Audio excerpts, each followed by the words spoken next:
Greetings, hello and welcome to a short tutorial for Long War 2 or Long War of the Chosen. So this here, just as a disclaimer, is Long War of the Chosen, which I'm playing, but most of the stuff that's covered in this tutorial will also apply to Long War 2 in the base version.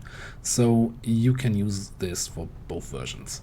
What we're going to talk about today is havens, the rebel havens that you see in the game, what you do with them, what you do with your rebels, what the different jobs are, what the different numbers and letters mean, and everything surrounding that. We'll do that in 3 parts. At first I'll give you a quick overview of all the different aspects. Then we're going to deep dive a little bit into the numbers for the different rebel jobs. And the final part will be a little bit of a general guideline and how you want to manage your havens. So let's dive right into this. It's March 1st, you just completed Gatecrasher, hopefully successfully, flawlessly. And you come to the global map. You will be at whatever HQ you started with, and you see this little information piece about your first haven that you are starting in. So there's a lot of letters and numbers here, and you might not know what all of this means, so we go through this one by one. Starting off at the bottom with the, well, that's the name, right? Most important, or very important, Advent Strength. So each haven has an Advent Strength value, which basically means how many Advent and alien units are in the region. You can see it as how many armies they have here. The game also refers sometimes to Advent Legions. Advent Strength mostly has an impact on how difficult missions in this region will be, how many enemies you can expect to encounter on the mission, how quickly reinforcements come in on the mission, and also generally, well, any operation that comes here, how difficult it might be. Advent Strength will change over time, so Advent might bring additional armies, legions into this region. You might get some missions where you can destroy points of Advent Strength, and that then all changes Advent Strength over time. Ultimately, one of your first objectives in the game is to liberate a region, which basically means destroying the Advent Strength here. Like, if you manage to liberate a region, Advent Strength will be set to 0 and you destroy a whole bunch of guys. So that's all good. The next number we can then look at is this little v, which stands for vigilance. I always like to say vigilance is an indicator for how much of a pain in the butt you are towards Advent. So basically, it kind of gives an indication of how much strength Advent would like to have in the region. What basically happens with this number is whenever you complete a mission in a region, it goes up. And that tells Advent, oh, the rebels are acting up, we need to do something about this. And this then ties into Advent Strength, where Advent will move strength points from one region to another if there's a difference in vigilance. So if we do a bunch of missions here and bump our vigilance to 6, and there are neighboring regions, which we can't see right now, that have a lower vigilance, they might decide to move a point of strength from here to there, whatever, this kind of mechanic. So strength will move according to vigilance, trying to keep up with you, and that also means if you do a lot of missions in a single region, it will get harder and harder. So if you want to push for a liberation of a region, you better do it before the strength becomes too high for you to run any reasonable amount of missions.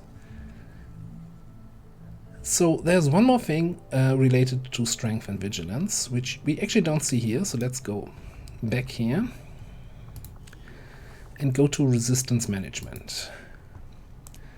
You can see here the global Advent Strength. So currently there are 36 legions around Earth. Earth has 16 regions, right? So we have 2 in our home region, and the other 34 are distributed around the remaining 15 regions. Hopefully not in the neighboring regions. I think there's a higher tendency to have more strength, like in the regions where, for example, the black site is, or the psionic gate. And then there's also this global resistance threat. So this is kind of the sum of the vigilance rating from all the regions that you have contacted.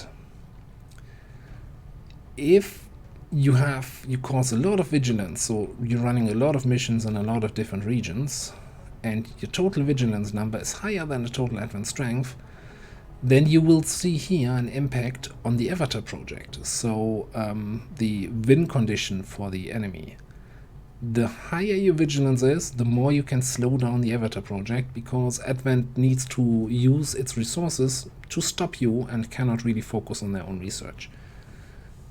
Now, you won't, depending on how good you're doing, this might go up. It's also not uncommon to really have that number of avatar reduction really low throughout the whole game. So I wouldn't worry too much about it, but generally it gives you an indication of how well you're doing, just from a vigilance versus strength level. And this also tells you how many enemies there are on the world. This will constantly go up over the campaign. Advent will get reinforcements from via UFOs from off-world. So by the end of the game, there's probably like 70 legions or something on the world, if not even more. All right, talked about these two. There's one more number there, which is a little f and a 1. This is the force level. Force level is a mechanic that's also in the base XCOM 2 game, which basically just indicates how advanced the enemies are. So what kind of enemies can show up on missions. Like at force level 1 you will only see like troopers and officers and maybe a sectoid, and at force level 20 you have gatekeepers and sectopods and what have you not. So this really is not a mechanic you can interact with a little bit of an asterisk there. Well, basically yes you can, but you won't ever see it. So it will just go up over time, and the higher the force level is, the more advanced enemies show up.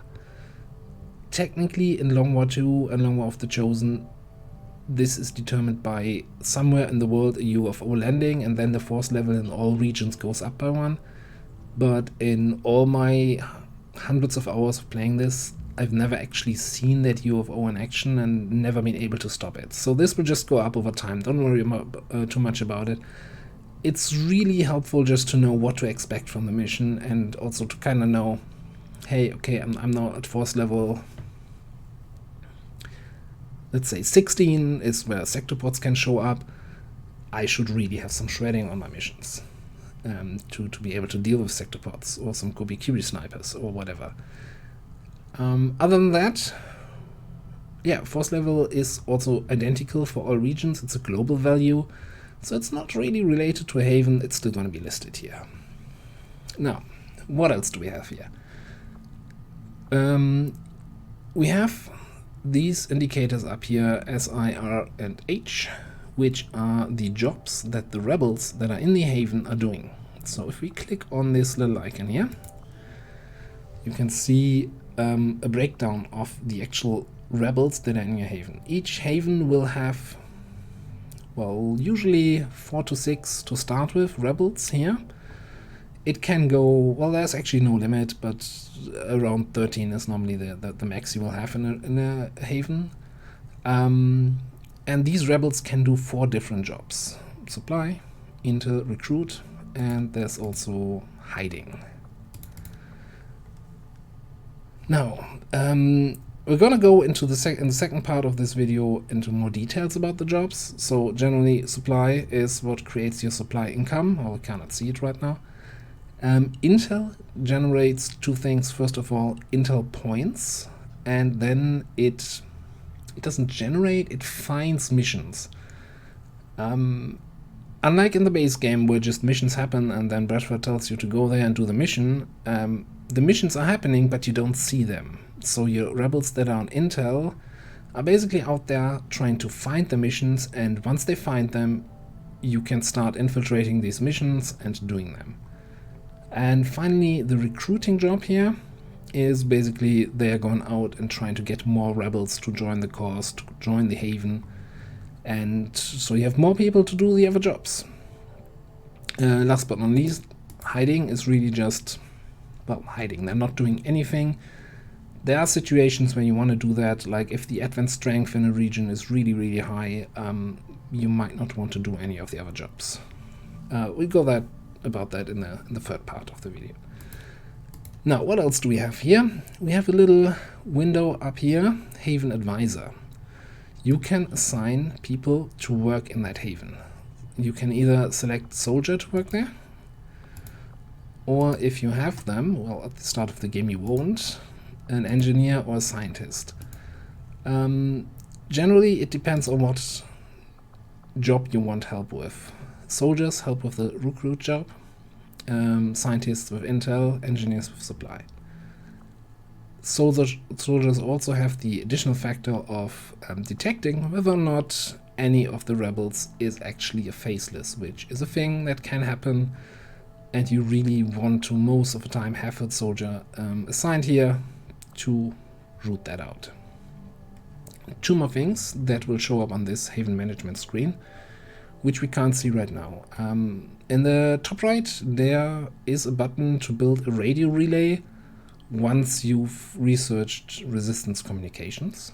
No, resistance radio, not communications. Well, it won't show up here because this little icon tells us we start with a radio relay, but it will show up in different havens. It should be noted that first of all, these radio relays cost a whole bunch of supplies.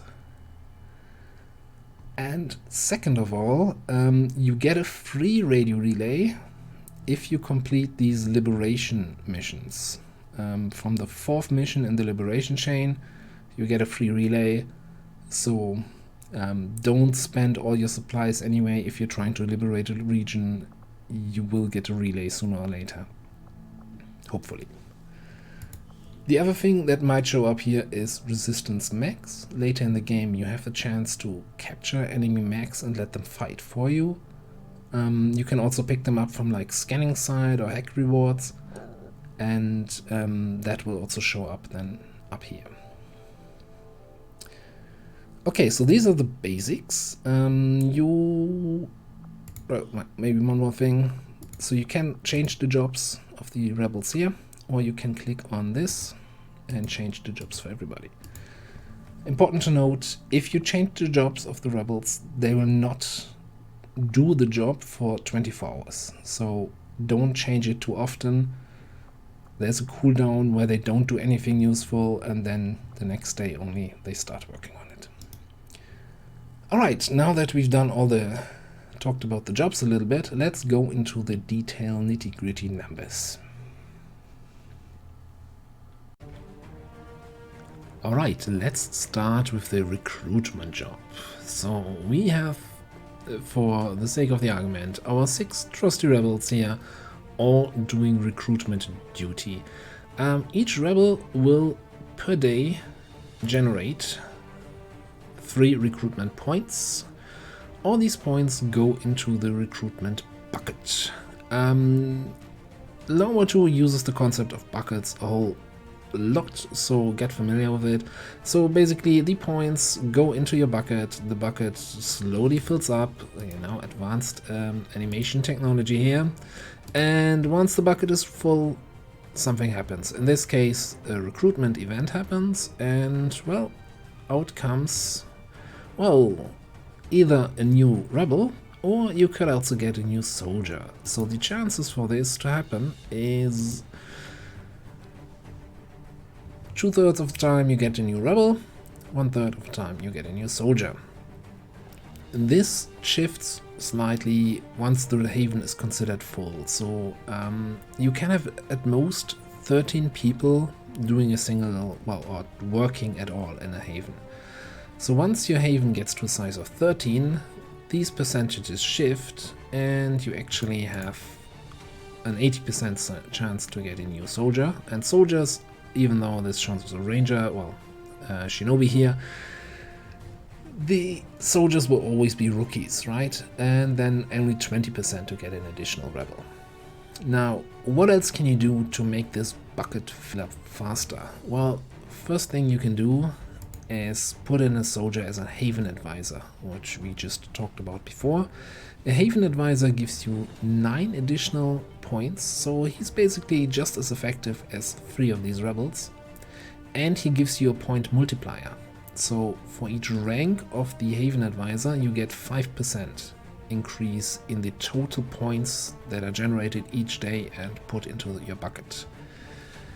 Other things you can do, if you have a network tower in the region, you get 20% flat bonus on top of all of that. Also, if the region is liberated, you get another 20% bonus. So if you have a high rank soldier, a liberated region and a network tower, you can actually recruit fairly fast, but then again, if you're recruiting, you're not getting supplies at that point, so you'll have to see what you can do. There's one more thing, also once the region is liberated, not only can you get rebels or soldiers, you can also get a scientist or an engineer. So in addition to these chances here of 20% of a rebel, 80% of a soldier, you have a 3% chance in a liberated region to get a scientist and a 3% chance to get a new engineer. Now that adds up to more than 100%, so I'm not exactly sure how these percentages shift, but it's not something you can bank on anyway, but it exists, and if you suddenly get an additional scientist, you know what happened. There's one more little thing we should keep in mind. So whenever you get a new rebel in a haven, which mostly will be by recruitment, but also from a jailbreak mission or from a hacking reward, you can get additional rebels, or from a scanning site. Well, there's a chance that that rebel is actually one of these faceless guys. The chance for that to happen is 1 out of 6. So like 17%-ish. There's a dark event which doubles the chance, so which makes it very likely that you get a faceless in the haven. You won't know it's a faceless. They will actually look like any other rebel. They will not contribute to the job. Actually, for some of the jobs they will sabotage it. Like if you have everybody in intel and none of them is a faceless, he's actually reducing your intel gains. You can reduce the chance of a rebel actually being a faceless when they join the haven by having a haven advisor soldier that either is a psionic or he's a specialist that has scanning protocol, the skill, or any soldier that has a battle scanner equipped, or any combination of that. That reduces the chance that in any new rebel it would be a faceless. Other than that, keeping your soldier in the haven will over time detect and uncover faceless, and you get missions to eradicate them from the haven. And I think that's all there is really to say about recruitment, so let's move on to the intel job. Alright, the intel job is a little bit more complicated, but we'll start off with the same scenario. We have our 6 trusted rebels all doing intel, and they generate 5 intel points per day each. Now, first of all, there's a difference here between these intel points that they generate and the intel currency that you have in the game and you use. So this is like internal intel that's just used for mission detection. They will also generate the intel currency that you use in the game to contact new regions and boost infiltration and all of that, but at a much slower pace. So this intel is used for mission detection and fills various buckets that we'll talk about in a second here. And first of all, let's talk about the same thing. How do you increase that income that you get each day? Just like with recruitment, if you have a network tower or if the region is liberated, you get a 20% bonus here. Also, if you have a scientist advisor in the haven, he also gives a 20% bonus. So you can get quite the intel income there. Additionally, if you are scanning the region with the Avenger, and Mr. Bradford here, you get a flat 20 additional intel points. So that's basically as if 4 additional rebels were in the region. Now, this is then applied to all the missions that are currently happening in the region. And I think I said it before, it's not that you're generating the missions are already there. The moment you start the game, there will be at least 2 missions in your home region already happening. It's your job now to detect them in order to actually be able to send troop outs to them. So let's just say we have 3 missions going on in our region. Let's say a jailbreak mission, a liberation mission, and maybe a troop column where you can destroy some enemy troops. So how does the detection actually work? Well, as I said before, we have some buckets again, and this time actually 2 buckets, and you have separate buckets for each mission. So the first bucket is a threshold bucket. As long as that bucket is not full, you don't even have a chance of detecting the mission. The second one is then the detection bucket. It fills up slowly, and each time it fills up, your chance of detecting the mission is increased. Now, the intel points generated by the rebels are applied to each bucket. They're not split up. Like if you have 10 missions happening in a region, which shouldn't happen, but if you had 10, you will not have a harder time detecting them. So our 30, let's say we have scanning Bradford here, 50 points each day go into each 3 of these buckets. Now the thing is, different mission types have different sizes of buckets. So for example, the jailbreak mission, you need 40 points in the first bucket before you have a chance to detect it. So we need to scan at least full day, and from the second day on, like if we're assuming we get 50 points from rebels plus Bradford, second day on we have a small chance of detecting it.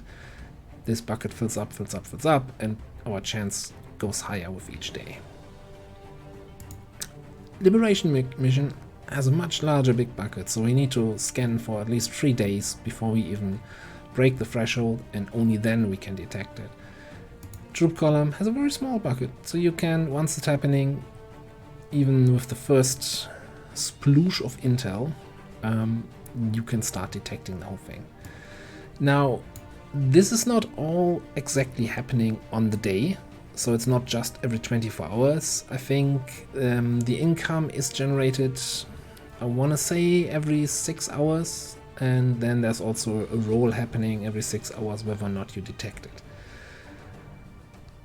So yeah, that's basically the main thing to keep in mind.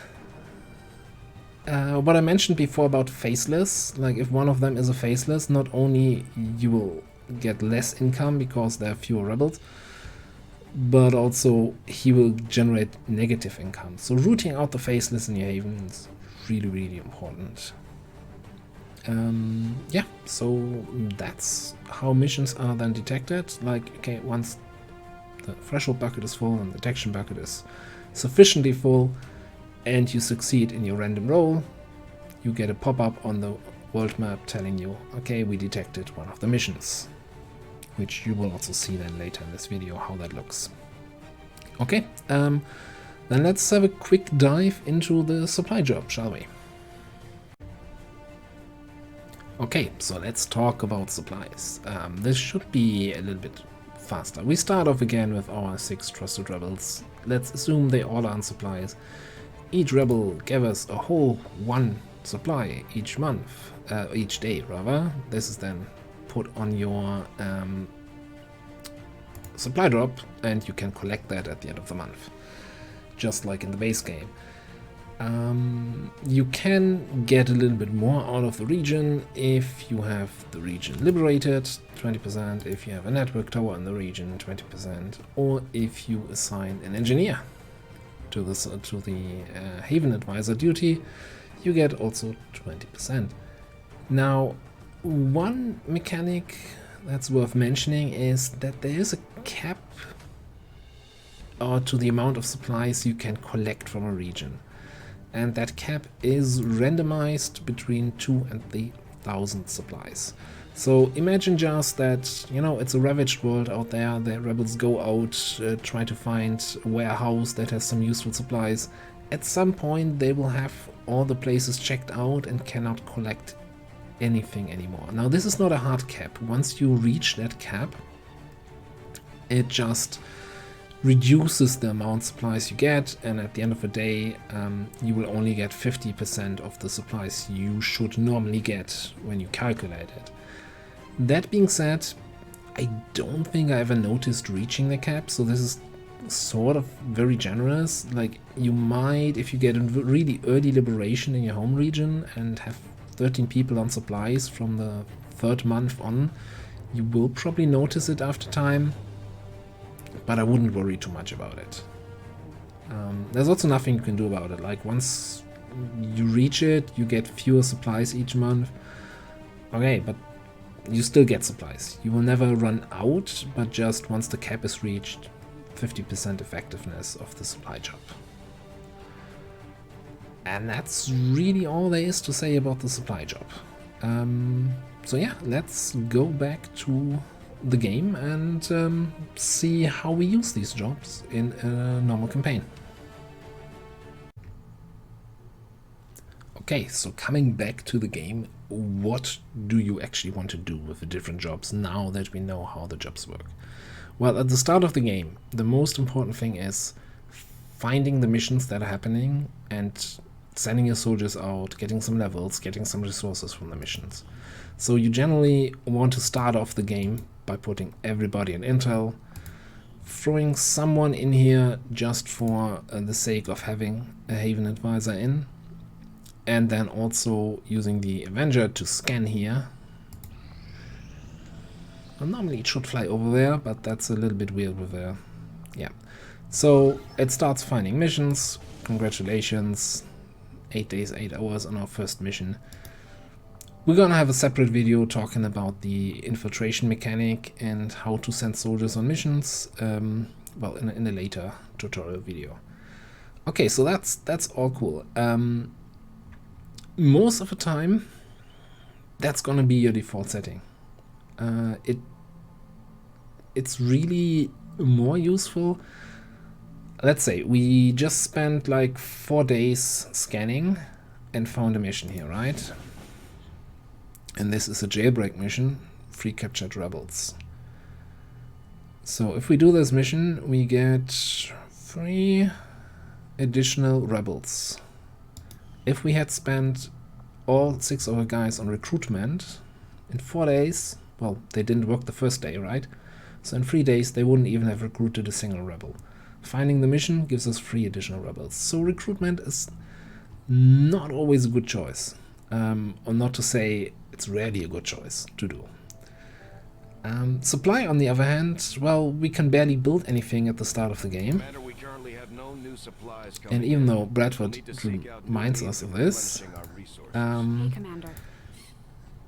if you look here, the only thing you can build is shape charge, and I've never built one of those in the ever. So you don't really need supplies desperately. Sure, we should be building something here, but it's fine. We also get some supplies from the mission. You get loot from the items that drop. So general rule of thumb is really have everybody on intel, and once you liberate a region, so it's all yours and no more missions spawn inside the region, then you can switch everybody on supplies, throw in an engineer for an extra 20% bonus, and then get the fat income. There are a few situations where you might want to defer from that.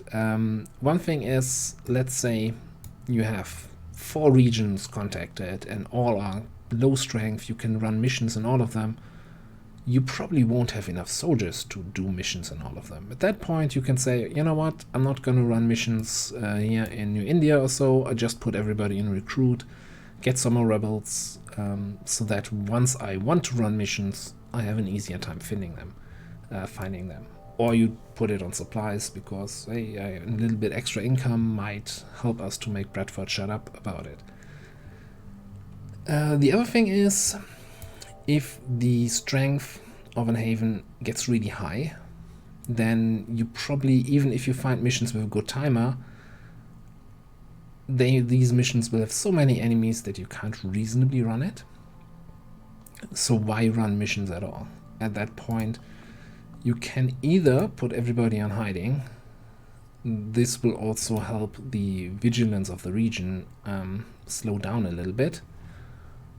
Or you can, what I often do in these regions where I don't want to do anything, is have like one person on supply